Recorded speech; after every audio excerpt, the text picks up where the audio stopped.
It was a gray afternoon in 1932, and the neighborhood streets seemed trapped in a halted time. The cold wind caressed the stone house walls, and the fog slid between the city's shadows. Maria, a 10-year-old girl, wandered the streets in her striped dress and black braids, yet something about her didn't fit. Although the neighborhood was familiar, everything felt distant, as if the world was no longer the same. From time to time, she crossed paths with other residents, but no one paid her any mind.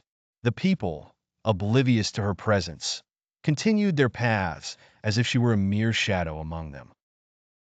Maria didn't understand what was happening, but something inside her urged her to keep walking. She felt a void, a disconnect from reality, yet she couldn't stop moving. Upon reaching the old neighborhood church, something drew her in. The wooden door was ajar, and as if hypnotized, the girl entered without a second thought. Inside, the church was in total darkness, the air dense and filled with dust.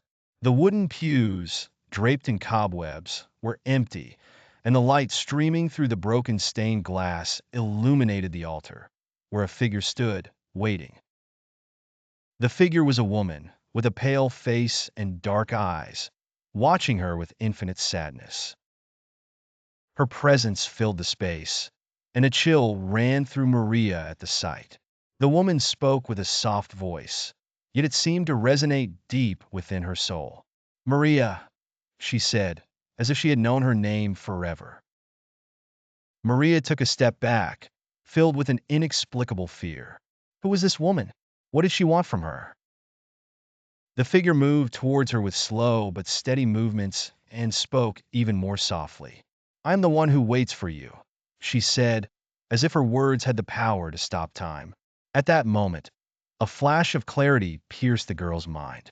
A distant memory emerged, like a lightning bolt in the darkness.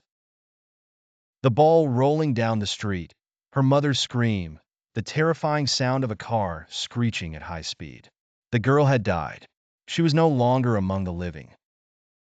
Panic seized her, but at the same time, a strange peace began to fill her. The figure looked at her with compassion and, without saying a word, caressed her cheek. The figure's hand was cold, like a mother comforting her lost child. "It's time to rest, little one. There is nothing left to seek here," the figure whispered. Maria closed her eyes, letting peace envelop her, as if a weight had been lifted from her chest.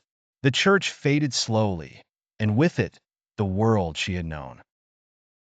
Silence enveloped her, and outside, in her neighborhood streets, the fog began to dissipate, as if time had finally found its course.